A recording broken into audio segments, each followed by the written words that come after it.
Bună seara și bine v-am găsit la o nouă ediție a Cronicilor Astrale. Eu sunt astrolog Mihaela Totir și ca de obicei mă bucur nespus că sunt în seara asta alături de dumneavoastră și mai ales că ne primiți pe mine și pe colegele mele în casele dumneavoastră în fiecare sâmbătă seara.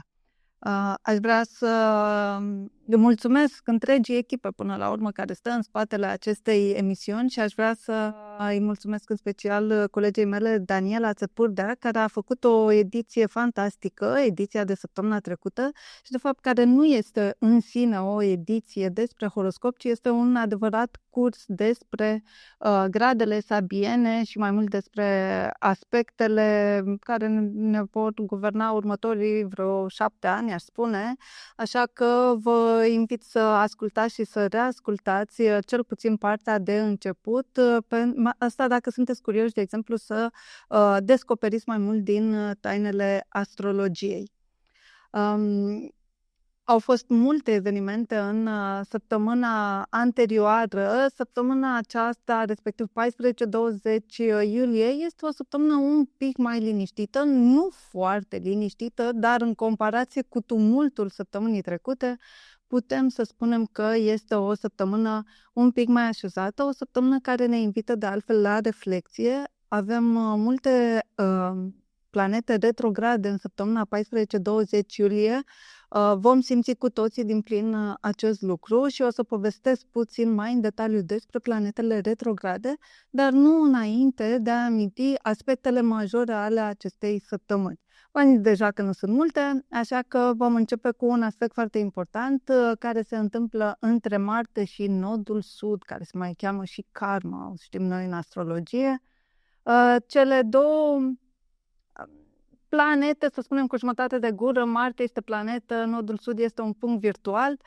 Aspectul se perfectează la sfârșitul săptămânii, undeva pe 20-21 iulie, dar noi începem să-l simțim de la începutul săptămânii și este vorba despre o eliberare karmică legată de acțiuni, că vorbim de Marte, muncă, sănătate și perfecționism, pentru că vorbim pe de altă parte de Fecioară. Această conjuncție poate aduce oboseală, conflicte vechi sau lecții recurente despre modul în care ne consumăm energia în detalii nesfârșite. Dacă simțiți că vă pierdeți în sarcini sau în autocritică, e timpul să faceți un pas înapoi și să vă întrebați: ce mai merită efortul meu? Atenție și la tendința de a răspunde defensiv sau mecanic sau automat din frici vechi, emoții vechi, vorbind de Fecioară, ne gândim la multă reprimare, mult control. Și tot Marte din Fecioară formează o quadratură cu Venus în Gemeni. Este un aspect care este valabil întreaga săptămână și vorbește despre o incompatibilitate între acțiune și dorință. Apar fricțiuni între ce vrem și cum acționăm. Venus vrea libertate, joc, varietate, iar Marte insistă pe eficiență, pe ordine și pe rezultate clare, că se află în Fecioară. Relațiile pot intra în conflict din cauza diferențelor de stil, dar pot și evolua pe de altă parte dacă are loc clarificare și un dialog asumat. Atenție la conflicte de cuplu, la gelozie, multă pasivă agresivitate, reproșuri subtile. Este de dorit o confruntare a acelor lucruri pe care le identificăm că ne deranjează și să încercăm să rezolvăm toate aceste conflicte într-o manieră corectă și să exersăm asertivitatea. Un aspect important de care vă spuneam și în preambul este dat de planetele retrograde. Pe una din planete, așa a amintit-o colega mea Daniela în ediția trecută, vorbim de retrogradarea lui Saturn în Berbec, care începe pe data de 13 iulie, deci chiar cu o zi înainte de săptămâna despre care discutăm noi. Timpul încetinește, iar lecțiile de curaj personal revin la revizie. Saturn retrograd în semnul acțiunii impulsive cere asumare conștientă a propriei direcții. Începem să reevaluăm deciziile luate din grabă sau din orgoliu. Ne putem simți blocați, dar universul vrea să învățăm cum să ne susținem singuri, fără validare externă. Teste de răbdare și de autonomie. Acum știm că răbdarea e punctul forte între ghilimele a Berbecului. De altfel, în următorii 2 ani de acum o să cam învețe berbecii ce este răbdarea și ce este acela un lucru bine făcut din perspectivă saturniană, desigur. Și o altă planetă retrogradă care a făcut celebră astrologia, cum îmi place mie să spun, este vorba despre Mercur, care începe retrogradarea în Leu pe data de 18 iulie, va închide ciclul de retrogradare în 11 august, vorbind despre reanalizarea modului în care ne exprimăm în mod autentic sau teatral, având în vedere că vorbim de Leu. Ne provoacă așadar să ne întoarcem asupra cuvintelor, asupra discursului și ideilor personale. E un timp excelent pentru revizuiri creative, repetiții înainte de un moment scenă important sau regândirea modului în care ne prezentăm în public. Atenție la conflicte de orgoliu, mesaje prost înțelese sau nevoia excesivă de a impresiona pe ceilalți. Luna este demnă de menționat și ea pentru că se află în Pești la începutul săptămânii, urmând ca până la finalul săptămânii să parcurgă și zodiile Berbec și Taur. Și acum aș vrea să povestim puțin mai pe larg despre aceste planete retrograde, care de obicei sperie, să spunem, auditoriul, mai ales pe cei care studiază astrologia. Știm că aceste planete retrograde ne aduc lecții, ne aduc teme, ne confruntă, ne invită la autoreflexie, de fapt, și este o perioadă în care suntem încurajați să învățăm mai multe despre noi, despre mediul în care trăim și, de fapt, cum să le armonizăm pe acestea două, adică pe sinele nostru cu mediul în care trăim. Și spuneam că avem 4 planete retrograde care colorează fundalul energetic cu un puternic ton introspectiv, lent și karmic, orientat spre revizuire, clarificare și recalibrare profundă. Și am făcut eu o sinteză, câte 3 puncte cheie la fiecare din aceste planete și vom începe cu Mercur de data aceasta. Spuneam că începe retrogradarea pe 18 iulie. Vă invită să revedeți modul în care vă exprimați ideile și creativitatea. Orgolii rănite pot ieși la suprafață prin cuvinte spuse la cald sau nevoia de a fi validați prin ceea ce gândiți. E un bun moment pentru revizuirea unui proiect artistic, a unei prezentări, a unei declarații importante. Saturn retrograd în Berbec, cum am spus că începe retrogradarea din 13 iulie, pune frână acțiunii impulsive și cere reconstituirea curajului pe baze solide. Pot reveni teme legate de asertivitate, autonomie, limite personale, dar și lecții vechi despre a face cu cap, nu cu capul înainte. Este un test de maturizare interioară și asumare a propriei direcții. Neptun retrogradează și el în Berbec, de fapt a început retrogradarea încă de la data de 1 iulie, întoarce atenția spre visurile, idealurile și iluziile personale. Ne face să punem sub semnul întrebării motivația din spatele impulsurilor, e inspirație divină, este ego deghizat, rămâne să aflăm fiecare dintre noi, important este să ne punem această întrebare. E posibil să simți o tensiune între nevoia de autenticitate și frica de a fi respinși de către un grup. Tranzitul ajută la demontarea tiparelor mentale toxice, procesul este unul intens și care cere răbdare, vedeți iarăși apare această idee despre răbdare că vorbim despre Berbec. Ca idee generală, nu este momentul să forțați lucrurile în această perioadă și mă refer aici pe perioada verii, pentru că Mercur, va retrograda 3 săptămâni, dar celelalte planete vor retrograda un pic mai mult. Este un moment să vă ascultați vocea interioară, să refaceți pașii înapoi acolo unde simțiți blocaj, să vă eliberați de iluzii vechi care v-au ținut pe loc. Conexiunile karmice, rănile de orgoliu, lipsa de încredere și conflictele între ce vreau și ce merit pot ieși la suprafață, dar sunt o invitație la creștere reală și asta este ideea, cum spuneam, pe care vreau să vă transmit, da? Să profitați de această perioadă ca să învățați mai multe despre voi și despre relaționarea pe care o aveți cu mediul în care funcționați zi de zi. Tonul săptămânii în ansamblu ne spune că este o perioadă în care răbdarea, introspecția și clarificarea intențiilor sunt esențiale. Acțiunile pripite pot duce la reactivarea unor tipare karmice, iar relațiile necesită o comunicare mai conștientă și flexibilă. Efortul intern e mai valoros decât performanța vizibilă.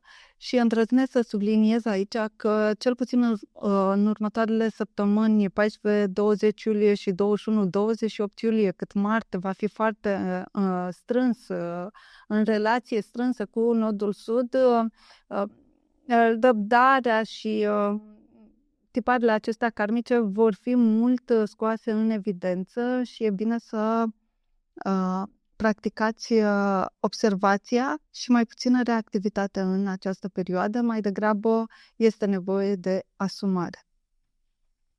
Am vorbit despre aspectele săptămânii, o să începem să vorbim acum despre horoscop.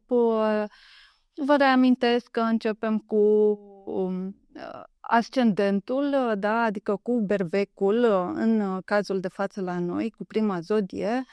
Punctăm ascendentul, dar este bine să ascultați și la zodie și la lună. Zodia, da, ne vorbește foarte mult despre vitalitate. Cunoaștem zodia în care noi ne-am născut, pentru că acolo se afla de fapt soarele în momentul în care noi ne-am născut.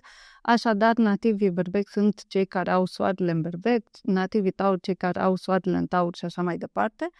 Și este bine să ascultați și zodia în care aveți luna, asta dacă o cunoașteți. Dacă nu o cunoașteți, puteți să lăsați comentarii pe YouTube cu data, ora și localitatea nașterii și noi vom reveni cu răspuns către voi, eu de data aceasta. Luna, este important să cunoaștem zodia în care avem luna pentru a înțelege mai bine cum funcționează lumea noastră interioară, cum răspundem la emoții, ce vor emoțiile să ne transmită de fapt. Începem așadar cu ascendentul în berbec. Începem cu guvernatorul, în cazul vostru, dragi berbeci, Marte, care se află în această conjuncție cu Nodul Sud în casa 6 pentru voi. Acțiunile voastre se îndreaptă către zona muncii și a sănătății, dar această conjuncție semnalează repetarea unor tipare vechi: supra-solicitare, autocritică, neîncredere în ritmul firesc al corpului. Sunteți invitați așadar să renunțați la perfecționismul rigid și la munca făcută din obligație sau din frică. Tăiați orice consum inutil de energie. Quadratura dintre Marte și Venus se formează la voi pe casele 6-3. Se pot isca tensiuni în comunicare, mai ales în mediul profesional sau cu rude apropiate. Mă gândesc aici frați verișori, poate chiar vecini, știți voi, din cartier, dacă locuiți pe aceeași stradă, dacă aveți ceva de împărțit, mai ales dacă aveți un gard între voi. Este o săptămână în care stilul direct de acțiune intră în conflict cu nevoia de armonie și dialog. Evitați răspunsurile impulsive, critica pasivă-agresivă. Ascultarea activă este cea care poate dezamorsa conflicte în această săptămână. Mercur retrogradează pentru voi în Leu, în casa 5-a. Vă invită să vă întoarceți asupra unor proiecte creative, iubiri din trecut, întrebări legate de exprimarea personală. Nu este momentul să forțați noi începuturi în zona sentimentală, ci mai degrabă să revedeți ce funcționează autentic și ce vine doar din nevoie de validare. Pot reveni în atenție legături afective neterminate sau idei uitate. Dacă ați avut o idee genială în trecut, acum s-ar putea să reapară în mintea voastră. Saturn retrogradează chiar la voi în zodie, în casa 1. Este o perioadă de încetinire și structurare interioară. Vi se cere să vă recunoașteți limitele, să nu vă identificați cu imaginea de luptător perpetu și să învățați să spuneți nu fără să vă simțiți vinovați. Saturn retrograd în semnul vostru vă oferă ocazia rară de a construi o identitate solidă, realistă și aliniată cu maturitatea emoțională. Pentru că Saturn, decât să construiască ceva care nu durează, nu-i temei, nu reprezintă o temelie, un fundament, mai bine nu face. Deci, oricum cu Saturn e negociabil, așa că nu puteți să nu faceți, va trebui să faceți. Luna vă dinamizează viața interioară, în special în zilele de 16, 17, 18 iulie, când va tranzita zodia voastră. În aceste zile deveniți mai sensibili, reactivi și conectați cu trăirile voastre. Pe 16 iulie, luna se întâlnește cu Saturn și Neptun retrograd în casa 1, un moment intens de reflexie, claritate și deziluzionare constructivă. Puteți realiza unde ați proiectat așteptări nerealiste asupra propriei persoane și unde e momentul să vă revendicați autonomia interioară. Taur, ascendent în Taur, lună în Taur, vorbim de Venus, în primul rând, care vă este guvernatoare și care este implicată în acest aspect tensionat cu Marte pe casele 2-5 în cazul vostru. Așadar, se poate instala o tensiune între dorința de a trăi plăcerea și nevoia de siguranță financiară sau emoțională.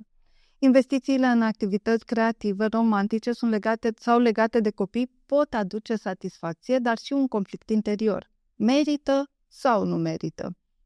Evitați impulsurile costisitoare și întrebați-vă ce va aduce cu adevărat valoare. Conjuncția lui Marte cu nodul sud în casa 5-a activează tipare karmice legate de exprimare, de iubire, de ego, de nevoia de a fi plăcuți de ceilalți. Puteți simți nevoia de validare externă sau de a demonstra ceva prin performanță sau seducție. Este un moment excelent să eliberați atașamentele de vechi roluri dramatice, iubiri neîmpărtășite sau poate creații care nu vă mai reprezintă, chiar hobby-uri care nu vă mai aduc plăcerea pe care vă aduceau odinioară sau, cum spunem noi, acele activități din care vă încărcați odată bateriile, iar acum în prezent simțiți că nu mai produc, nu mai au curent. Mercur retrograd în casa a 4-a vă invită să vă întoarceți cu gândul spre casă, spre familie, spre rădăcini. Pot apărea discuții nerezolvate cu părinții, amintiri din copilărie, o dorință de a reface spațiul interior.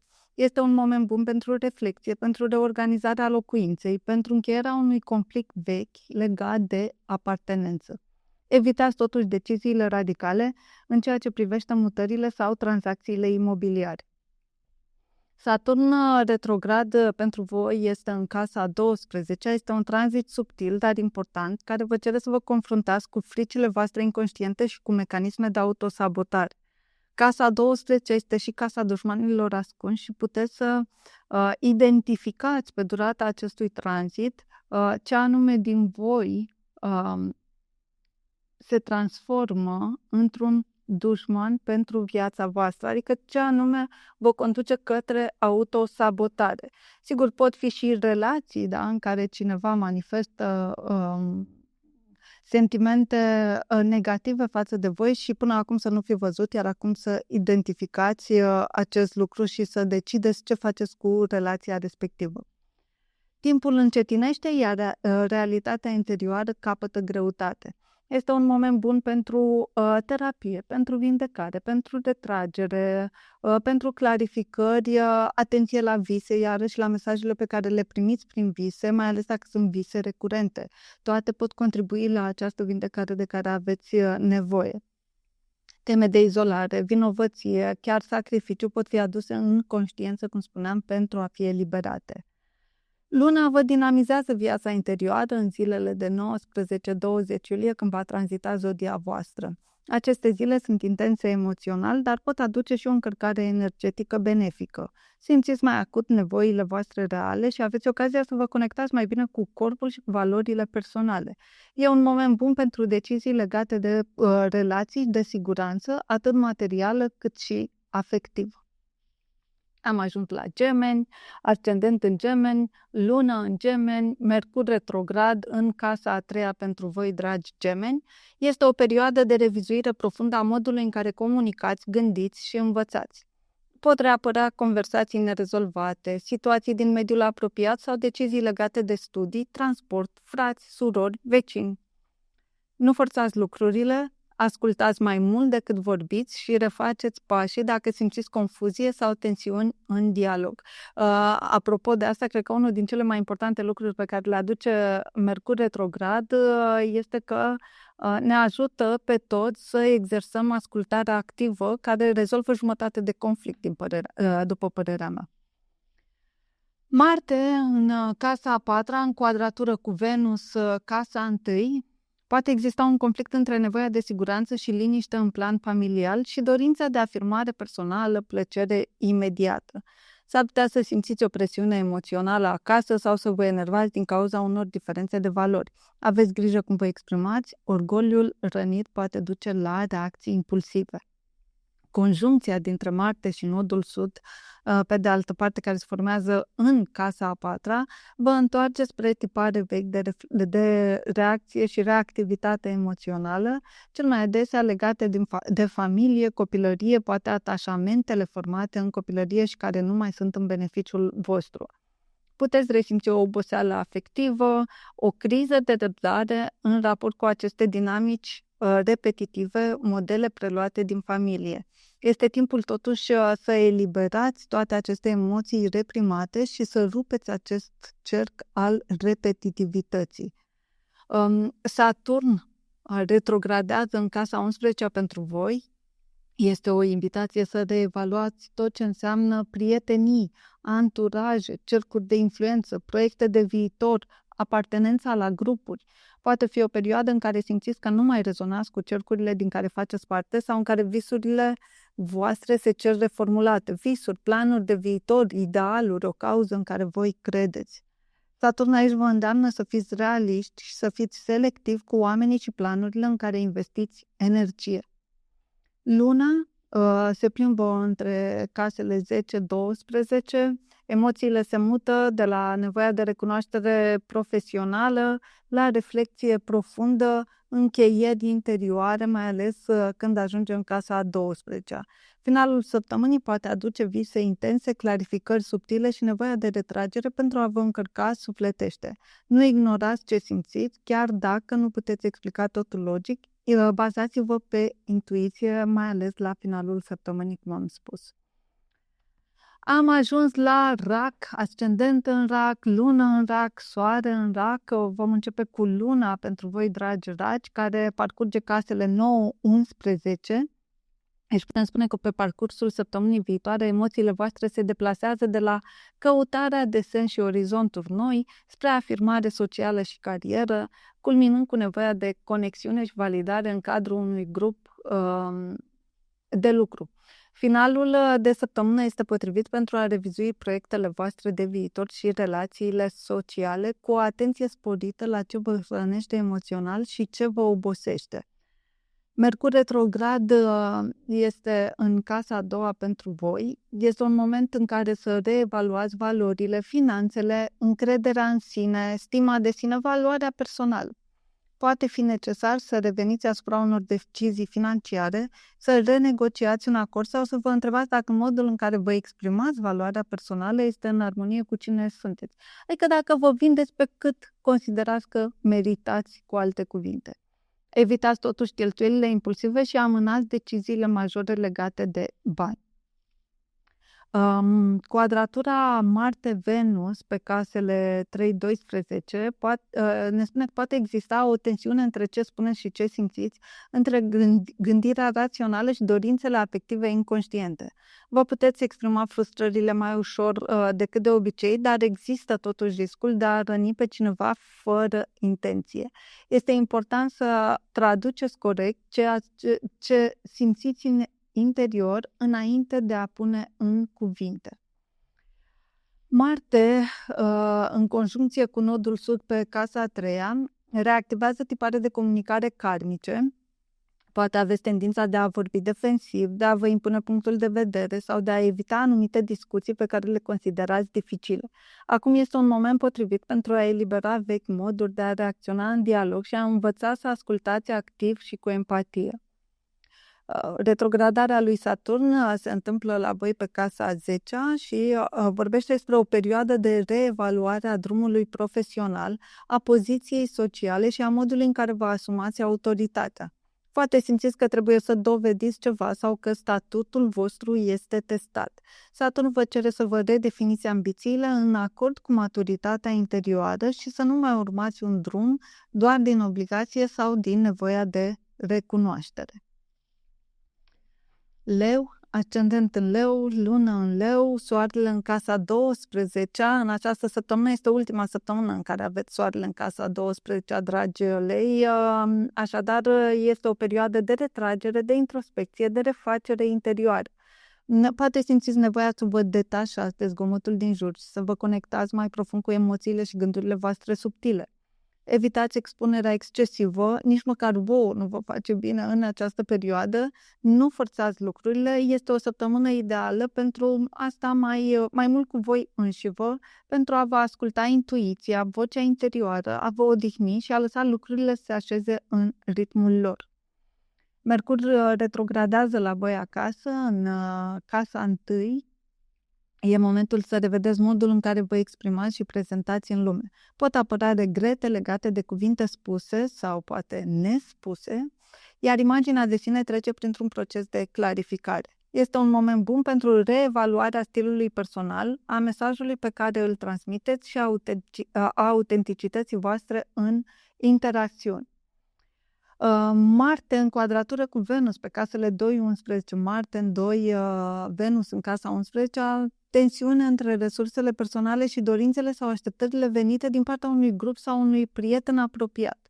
Poate simțiți că dați prea mult, financiar sau emoțional, sau poate și financiar și emoțional, și nu primiți înapoi pe atât pe cât dați.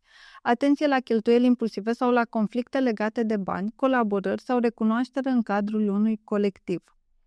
Conjuncția dintre Marte și Nodul Sud se întâmplă la voi pe casa a doua, vorbește despre eliberarea, nevoia de a elibera tipare vechi legate de valoarea personală, de atașamente materiale și autoapărare rigidă.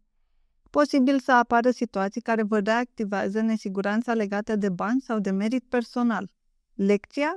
Nu trebuie să dovediți mereu că meritați, ci să vă reconectați la valoarea voastră esențială dincolo de performanță.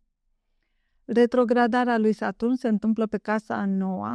Sunteți chemați să revizuiți credințe, studii, căutarea de sens iarăși, căutarea de sine. Îndoielile existențiale pot reveni, dar nu ca să vă blocheze, ci ca să vă forțeze să găsiți o credință mai matură, mai realistă. Poate fi un moment bun pentru reflexie spirituală, reluarea unor teme de formare sau regândirea unei direcții de dezvoltare personală. Am ajuns la Fecioară, ascendent în Fecioară, lună în Fecioară și la cea de-a doua zodie guvernată de Mercur, care retrogradează în casa 12 pentru voi, dragi Fecioare. Deci este un moment potrivit pentru introspecție, tăcere activă și procesare interioară profundă. Gândurile voastre pot deveni mai subtile, confuze, iar trecutul revine în visuri, amintiri sau semne discrete. Este important să nu forțați decizii și să fiți atenți la mesajele venite din interior. Vă ajută în această perioadă scrisul, meditația, terapia, conversația cu o persoană pe care o simțiți apropiată sufletului vostru. Nu este cazul ca pe perioada lui Mercur retrograd să vă forțați sau să vă destăinuiți unor persoane în care nu simțiți că aveți o relație profundă. Marte se află în casa întâi pentru voi, formează quadratură la Venus din 10 și vorbește despre tensiune între nevoia de afirmare personală și cerințele profesionale sau imaginea publică, statutul socio-profesional. Poate apărea o stare de iritare față de autoritate sau un conflict între cine sunteți cu adevărat și rolul pe care îl jucați în fața celorlalți. Încercați să nu răspundeți impulsiv și să nu sacrificați autenticitatea pentru aparență sau invers. Conjuncția aceasta între Marte și Nodul Sud, care se întâmplă tot la voi acasă, în casa întâi, este un aspect puternic ce reactivează tipare karmice legate de identitate, de curaj, de reactivitate, de triggere, cum spunem în ziua de astăzi. Este posibil să simțiți nevoia de a acționa compulsiv sau de a vă apăra imaginea, dar aceasta este o ocazie rară de a vă elibera de vechi reflexe de supraviețuire și a vă reconecta cu adevărata voastră direcție personală. Retrogradarea lui Saturn în Berbec se întâmplă la voi în casa 8-a și vă invită să reflectați la intimitate, la atașamente, la control. Pot reveni teme legate de frica de abandon, dependența emoțională, conflicte legate de resurse comune. Saturn vă cere maturitate emoțională, responsabilitate față de propriile responsabilități. Este un moment bun pentru a înfrunta ceea ce a fost lăsat nerezolvat în profunzimea relațiilor voastre.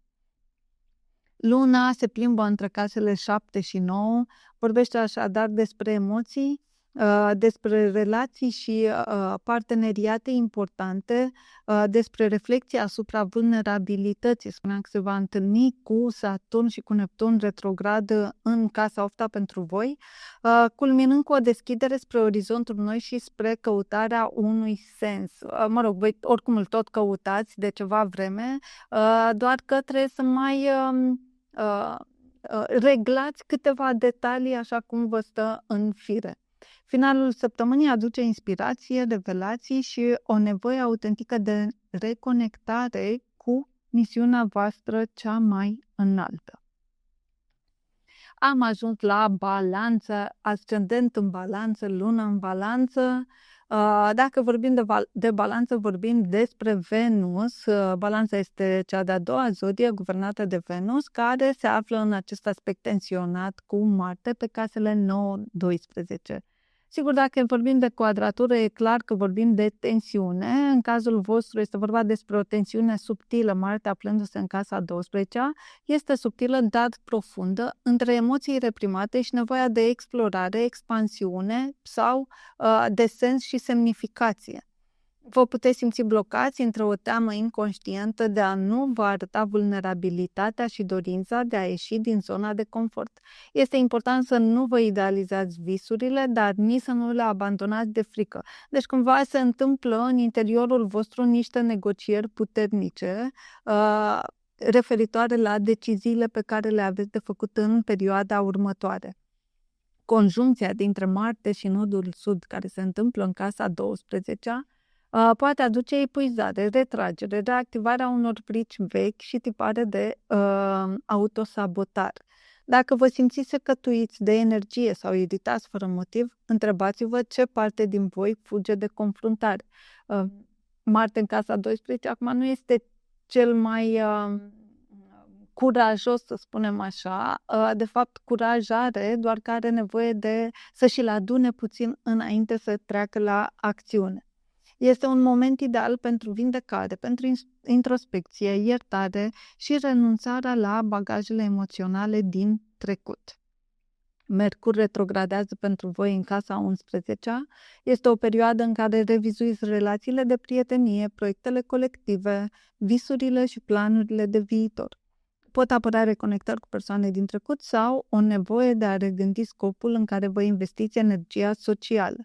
Fiți atenți la comunicare în grupuri. Neînțelegerile pot fi frecvente, dar și revelatoare. S-ar putea ca acest Mercur retrograd în casa 11-a, sub aparența faptului că vă autosabotați, de fapt să vă ajute să aflați niște lucruri despre niște persoane și să fie de fapt în beneficiul vostru. Așa că tot ceea ce pare o greșeală în următoarele 3 săptămâni ar putea fi reconsiderat și revalorificat după ce Mercur iese din retrogradare. Pentru voi, Saturn retrogradează în casa 7. Aici vorbim despre relații de parteneriat, fie că sunt ele personale, că sunt profesionale, intră într-o perioadă de reevaluare serioasă, temeinică, saturniană. Saturn aduce maturizare, dar și limitări temporare pentru a testa cât este de solidă fundația. Poate fi nevoie să vă reconfigurați angajamentele, să vă delimitați clar sau să învățați să cooperați cu responsabilitate. Luna străbate casele 6-8, emoțiile voastre se mută de la rutină, la obiceiuri, la sănătate, poate curățenie, da? Apoi vă îndreptați atenția mai mult spre relațiile apropiate, căutați intimitate emoțională, mai ales cât luna va fi în casa 8 pe finalul săptămânii. Tot această săptămână poate începe cu o dorință de ordine și claritate, dar evoluează spre explorarea vulnerabilității și a profunzimii emoționale. Aveți ocazia să descoperiți ce vă hrănește cu adevărat și ce nu.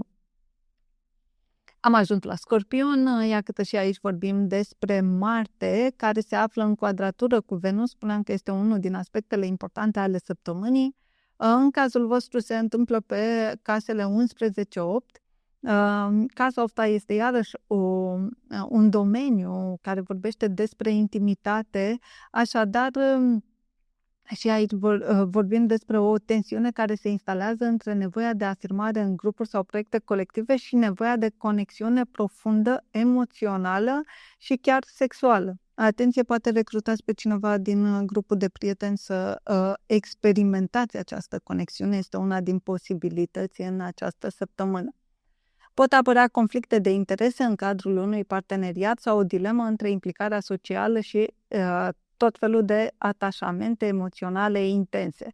Nu lăsați gelozia sau neîncrederea să saboteze colaborările valoroase pe care le aveți. Așadar, atenție că este o săptămână în care se poate aprinde așa un foc de paie, să facă ceva intens, dar de fapt să treacă foarte repede sau persoana respectivă să nu fie așa cum vă imaginați și riscați să stricați o relație serioasă, poate o relație de colaborare pe ceva superficial. Vă recomand prudență, analiză, nu strică, un pic de răbdare și un pic de răzgândire în această săptămână pentru voi.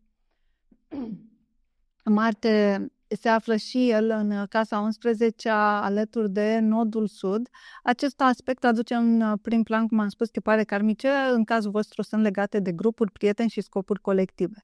Puteți simți că vă pierdeți motivația într-un proiect sau că apar tensiuni cu persoane din cercul social. Este un moment excelent pentru a vă elibera de loialități vechi care nu vă mai reprezintă și pentru a face loc unor relații care vă susțin autentic în evoluția voastră. Mercur retrogradează în casa 10-a, este momentul să reanalizați cariera, reputația și modul în care vă prezentați în public. Poate fi o perioadă de ezitare în luarea deciziilor profesionale sau de reconsiderare a unei direcții. Răspunsurile pot veni mai greu, dar sunt mai sincere. Este o săptămână bună pentru a revizui un proiect profesional, poate puteți să vreți să vă refaceți CV-ul sau o strategie de imagine. Saturn retrogradează în casa 6, timpul încetinește în zona muncii și a sănătății. Saturn vă cere să restructurați rutina, să puneți limite clare și să învățați să vă prioritizați energia. Dacă ați ignora semnele corpului, acum pot apărea avertismente. Profesional pot reveni în sarcini vechi sau proiecte neterminate. Lucrați totuși metodic, după un plan, după un grafic, da? Astfel încât să evitați epuizarea. Luna străbate și ea casele 5-7 și pe măsură ce le parcurge, vă mutați emoțional de la nevoia de exprimare personală la conectarea cu ceilalți, cu relațiile importante, mai ales pe finalul săptămânii. În general, relații de cuplu, parteneriate, profesionale, în special cele 1-la-1. Este un moment favorabil, o săptămână favorabilă pentru deconectare, reflexie și încheierea unor tensiuni relaționale. Săgetători, iată că începem cu guvernatorii transpersonali. Vorbim de Jupiter, în cazul vostru, dragi săgetători, se află în casa 8-a, este în exaltare, așadar pentru voi este o veste bună din acest punct de vedere. Voi vă aflați într-un proces profund de extindere interioară, transformare emoțională și regândirea intimității.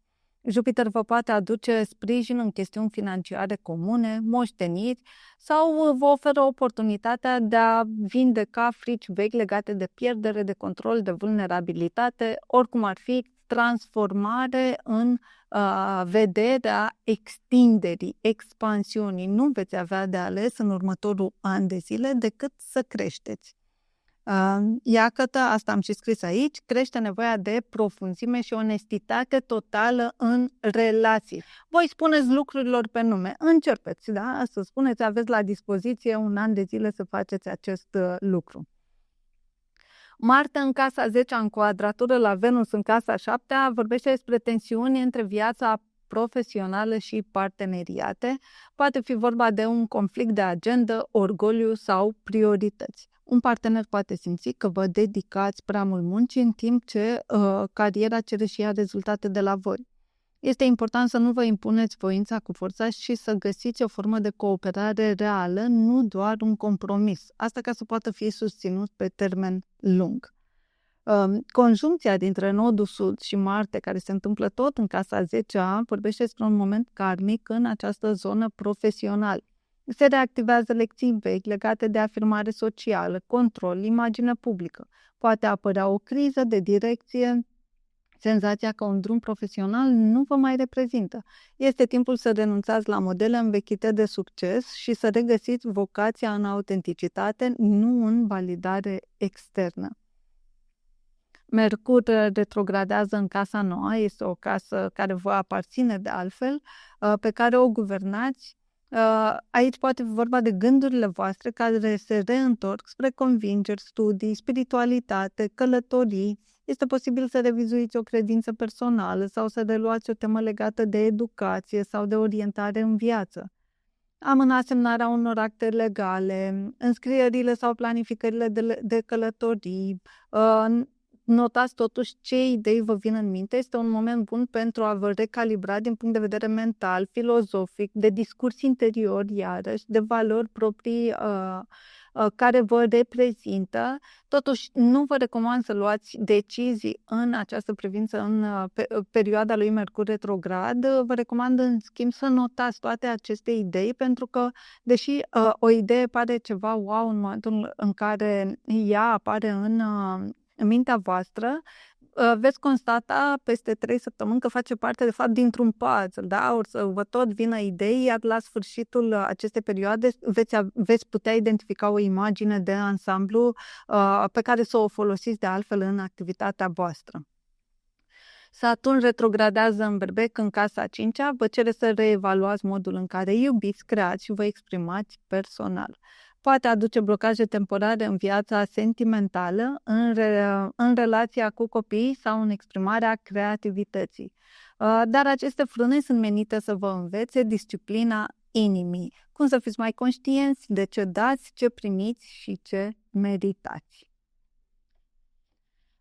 Am ajuns la o zodie foarte serioasă, Capricorn, ascendent în Capricorn, lună în Capricorn, Saturn retrograd în Berbec, în casa a 4-a pentru voi, dragi Capricorni. Este o perioadă de reevaluare profundă a bazei emoționale, a relației cu familia și a nevoii de siguranță.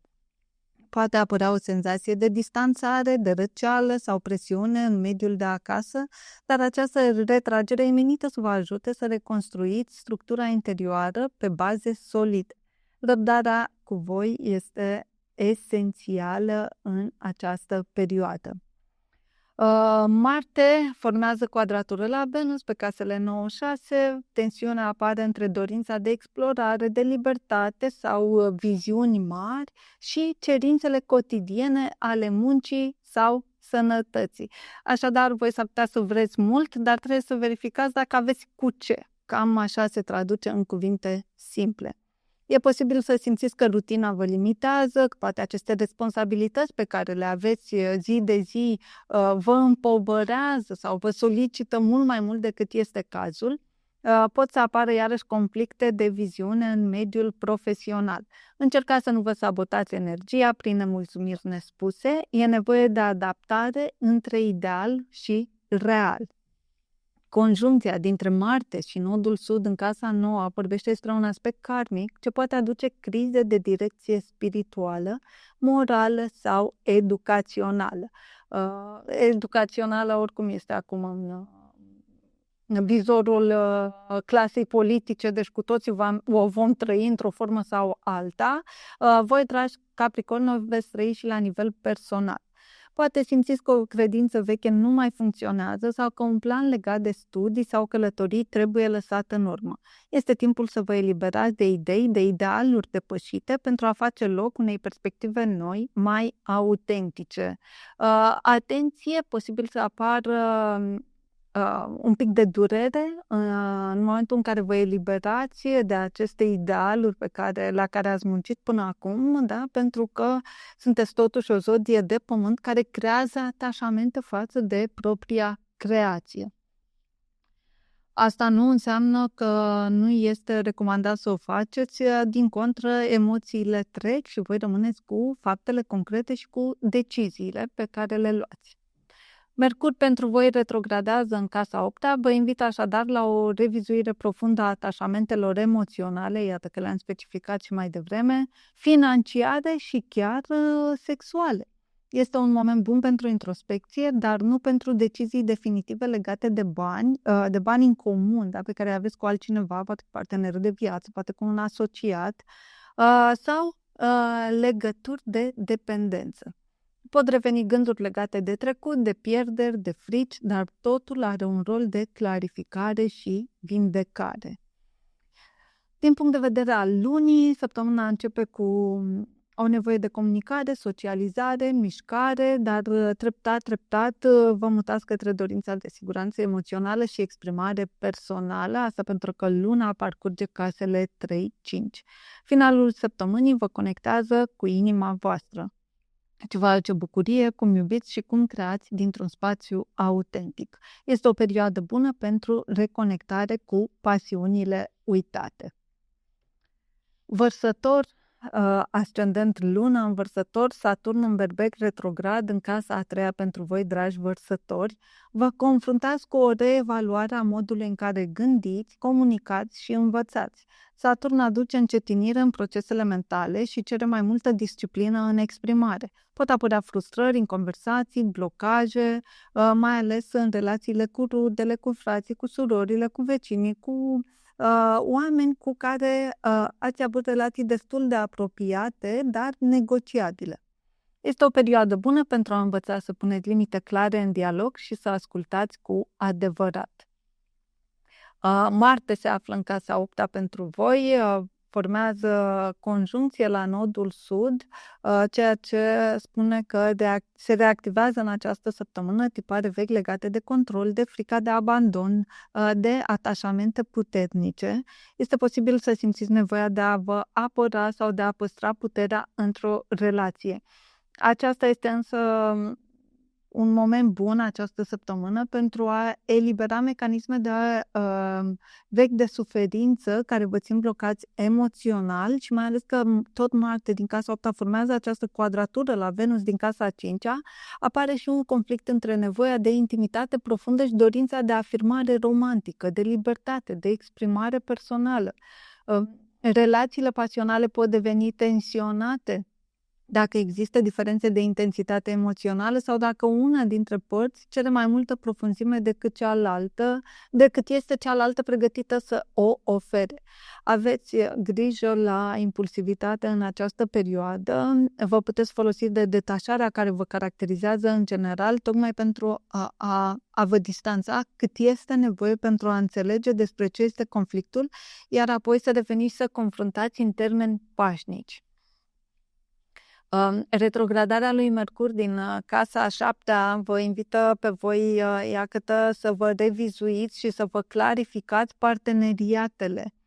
Comunicarea în cuplu poate fi tensionată, dar și revelatoare. Este un timp bun pentru a retrata teme vechi de relație, pentru a relua o conversație importantă sau pentru a reflecta asupra modului în care negociați și cooperați cu celălalt.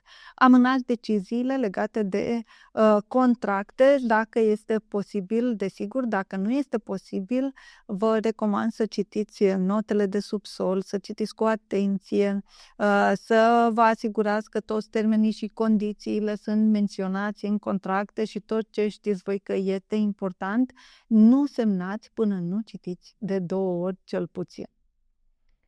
Am ajuns la Pești, ultimii, dar nu cei din urmă. Începem cu Jupiter, guvernatorul vostru tradițional, care se află în casa 5-a pentru voi, dragi Pești. Este un tranzit generos, așa cum am spus și la Săgetători. Vă susține creativitatea, iubirea, relația cu copiii, bucuria de a vă exprima liber. Avem șansa să redescoperiți ce vă pasionează cu adevărat. Proiecte artistice, romantice, toate capătă amploare, dar e important să nu exagerați cu așteptările. Expansiunea autentică vine din inimă, nu din orgoliu. Atenție aici la Jupiter în 5 pentru cei care vă doriți copii, desigur și pentru cei care nu vă doriți, ei e posibil să vină oricum, așa că dacă nu vă mai doriți, e bine să vă luați măsuri de precauție, iar cei care vă doriți, vă recomand să treceți la practică pentru că aveți șanse mari pe durata acestui tranzit să obțineți sarcina pe care vă doriți. Saturn retrogradează în casa a doua pentru voi, treceți printr-o reevaluare a valorilor personale, a stabilității materiale și a încrederii în propriile forțe. Vorba aia, ce faceți cu mâna voastră, clar, e ceva ce vă sprijină pe termen lung.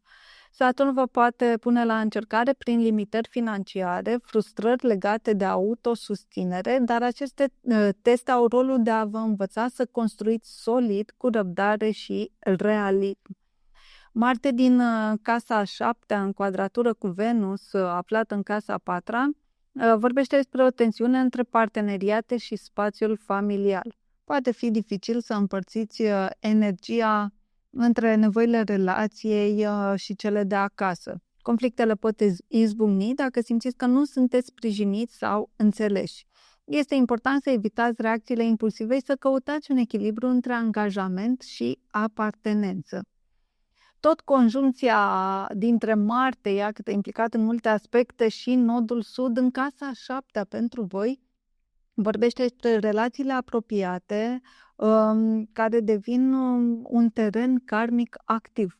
Pot reveni în atenție tipare vechi, de luptă pentru control, codependență, evitarea intimității reale. Dacă simțiți că un parteneriat vă trage înapoi, poate fi timpul să vă eliberați de acel model și să învățați cooperarea matură. Rănile vechi din cuplu pot fi conștientizate și vindecate, dar sigur că este nevoie de multă prezență, conștiință și dorința de a rezolva aceste conflicte. Mercur din casa a 6-a, retrograd, aduce nevoia de a revizui organizarea zilnică, munca și sănătatea. Pot apărea întârzieri, confuzii la locul de muncă, unele sarcini vor trebui reluate sau reanalizate. Nu este un moment bun pentru a începe un proiect nou, dar e ideal pentru a corecta greșeli, a restabili o rutină sau de a înțelege mai bine semnalele corpului vostru. Luna parcurge și ea casele 1-3, la începutul săptămânii sunteți mai sensibili, reacționați emoțional, simțiți nevoia de autenticitate și spațiul personal. Ulterior, energia se îndreaptă către valori personale, către dialog, mai ales spre finalul săptămânii, când ajunge în casa a 3-a. Finalul de săptămână poate aduce clarificări, conversații și nevoia de a vă exprima gândurile cu sinceritate.